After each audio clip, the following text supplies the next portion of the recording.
পবিত্র ঈদ উল ফিতর উপলক্ষে দেশের প্রাচীন ও ঐতিহাসিক শোলাকিয়া ঈদগাহ মাঠ সম্পূর্ণ প্রস্তুত করা হয়েছে। কিশোরগঞ্জ জেলা শহরের নরসুন্দা নদীর তীরবর্তী এই ঈদগাহে এবার অনুষ্ঠিত হবে ঈদ উল ফিতরের 199তম জামাত। নির্ধারিত সময় অনুযায়ী সকাল 10টায় ঈদের জামাত শুরু হবে। জেলা প্রশাসন ও সংশ্লিষ্ট কর্তৃপক্ষ জানিয়েছে, প্রতি বছরের মতো এবারও লাখো মুসল্লির সমাগমকে কেন্দ্র করে সর্বোচ্চ নিরাপত্তা ব্যবস্থা গ্রহণ করা হয়েছে। এখানে আপনারা অলরেডি দেখেছেন আমাদের সেনাবাহিনী, পুলিশ, র্যাব এবং সমন্বয়ে বিভিন্ন লেয়ারে আপনার নিরাপত্তা বেষ্টনী দ্বারা নিরাপত্তা ব্যবস্থা গ্রহণ করা হয়। এছাড়াও আমাদের দুটো ওয়াচ টাওয়ার আপনারা দেখেছেন, এখানে অনেকগুলো ওয়াচ টাওয়ার আছে। ওয়াচ টাওয়ারের মধ্যে আমাদের স্নাইপার থাকবে, বাইনোকুলারের মাধ্যমে আমাদের অবজারভেশন ক্যারি করবে। প্রতি বছর দেখা যায় যে ছিনতাইকারীরা আশপাশে থাকে, যারা মুসলিম আছে, ঈদের দিনে প্রচুর চিন্তায় হয়। এই বিষয়ে আপনাদের কি? এই বিষয়ে আমাদের যেটা আমি আপনাকে অলরেডি অবগত করেছি, আমাদের সাদা পোশাকে গোয়েন্দা তৎপরতা বজায় থাকবে এবং সেই ব্যাপারে আমরা প্রয়োজনীয় কার্যক্রম গ্রহণ করব। তাছাড়াও আমাদের যে টহল টিম বাহিরে থাকবে, তারা সন্দেহজনক যাদেরকে মনে হবে তাদের ব্যাপারে প্রয়োজনীয় ব্যবস্থা গ্রহণ করবে। ঈদগাহ মাঠ ও আশেপাশের এলাকায় আইন শৃঙ্খলা বাহিনীর পাশাপাশি র্যাব, পুলিশ, আনসার এবং স্বেচ্ছাসেবকরা দায়িত্ব পালন করবেন। পুরো এলাকাকে সিসিটিভি ক্যামেরার আওতায় আনা হয়েছে এবং একাধিক ওয়াচ টাওয়ার স্থাপন করা হয়েছে। ঈদের জামাতে ইমামতি করবেন মাওলানা মুফতি আবুল খায়ের মোহাম্মদ সাইফুল্লাহ। বিকল্প ইমাম হিসেবে দায়িত্ব পালন করবেন মাওলানা জুবাইর ইবনে আব্দুল হাই।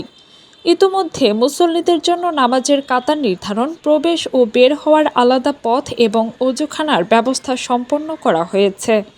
জেলা প্রশাসনের পক্ষ থেকে মুসল্লিদের উদ্দেশ্যে কিছু নির্দেশনা দেওয়া হয়েছে।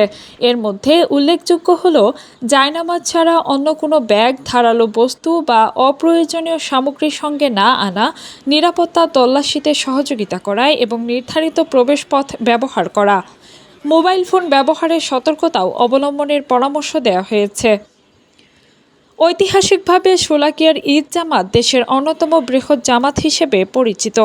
প্রতি বছর দেশের বিভিন্ন জেলা থেকে লাখো মুসল্লি এখানে ঈদের নামাজ আদায় করতে আসেন। সামনে ঈদের মধ্যে আমরা এখানে ইনশাআল্লাহ নামাজ পড়তে আসবো। তো পরিবেশটা আসলাম যে বেশ ভালো লাগছিল, যে এই মাঠটা আজ থেকে প্রায় 200 বছর আগে এই সাহেববাড়ির একজন ওনার সৈয়দ আহমদ, ওনার প্রতিষ্ঠিত এই মাঠ, এবং ওনার সাথে ভয়বতনগর সাহেববাড়ি ওরাও জায়গা দান করছিল। এইভাবে এই মাঠটা শুরুতে প্রতিষ্ঠিত হয়। একসময় আমরা জানতাম না যে বাংলাদেশ বা এশিয়া মহাদেশের মধ্যে নাকি সবচেয়ে বড় মাঠ। এটা অবশ্যই আমাদের জন্য গৌরব, আমাদের বৃহত্তর কিশোরগঞ্জ জেলার জন্য গৌরব।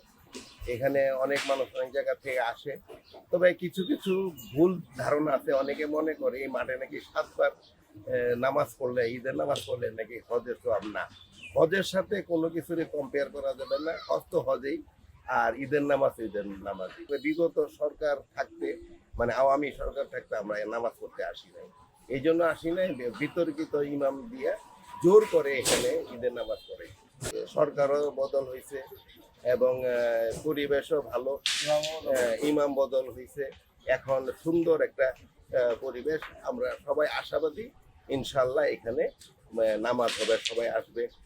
ধর্মীয় আবহ, ঐতিহ্য ও নিরাপত্তা ব্যবস্থার সমন্বয়ে এবারের আয়োজনও সুষ্ঠু ও শান্তিপূর্ণভাবে সম্পন্ন হবে বলে আশা করছে সংশ্লিষ্ট কর্তৃপক্ষ।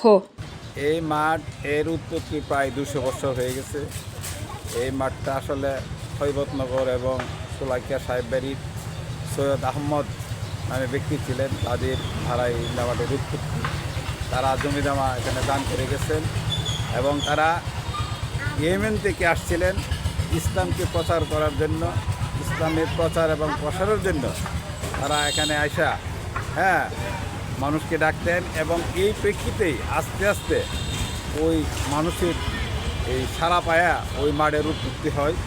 এই মাঠে লক্ষ লক্ষ মানুষ নামাজ পড়তে আসে এবং নামাজে মানুষ ইসলামের যে একটা অনুভূতি, ইসলাম যে একটা সুন্দর মানবতার ধর্ম, সেই ধর্ম হিসাবে এই মাঠে মানুষ অনেকে নামাজ পড়তে আসে।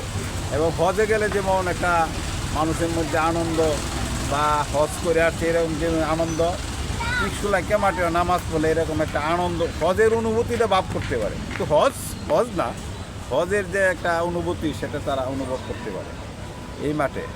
আর লক্ষ লক্ষ মানুষের মুসলমানদের মধ্যে যে আনন্দ, মুসলমানদের ভাই হিসেবে সেইটাও এখানে অনুভূতি পাওয়া যায়।